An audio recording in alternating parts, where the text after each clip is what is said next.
আল্লাহ যারা দুর্নীতি করে তাদেরকে ধ্বংস করে দাও, আল্লাহ যারা চাঁদাবাজি করে তাদেরকে ধ্বংস করে দাও। ক্ষমা চাইলেন এনসিপির মুখ্য সমন্বয়ক নাসিরউদ্দিন পাটোয়ারি, দিয়েছেন অপ্রয়োজনীয় কথা এড়িয়ে চলার প্রতিশ্রুতি। পবিত্র রমজান মাসের শেষ ভাগে আত্মশুদ্ধির অংশ হিসেবে নফল ইবাদত শুরু করেছেন তিনি। বুধবার ভোরে নিজের ভেরিফাইড ফেসবুক অ্যাকাউন্টে দেওয়া এক পোস্টে অনিচ্ছাকৃত ভুলের জন্য সবার কাছে ক্ষমা প্রার্থনা করেন তিনি। বসুন্ধরা, উত্তরা, বনশ্রী, কুড়িল ও বাড্ডা সহ রাজধানীর বিভিন্ন স্থানে অভিজাত ও অত্যাধুনিক মানের ফ্ল্যাট কেনার এক নির্ভরযোগ্য প্রতিষ্ঠান Pleasant Properties Limited. Nasiruddin Patwari বলেন, তার কোনো কথা বা কাজে কেউ কষ্ট পেয়ে থাকলে তিনি আন্তরিকভাবে দুঃখিত।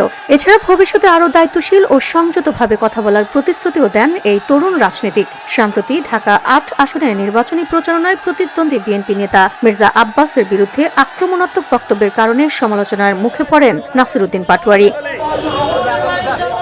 এদিকে রমজান জুড়ে দেশের বিভিন্ন জেলায় তারাবির নামাজ আদায় করছেন তিনি। ধানমন্ডির তাকুয়া মসজিদে কিয়ামুল লাইলের মধ্য দিয়ে তার এই আত্মিক যাত্রার সূচনা হয়েছে বলে জানিয়েছেন তিনি।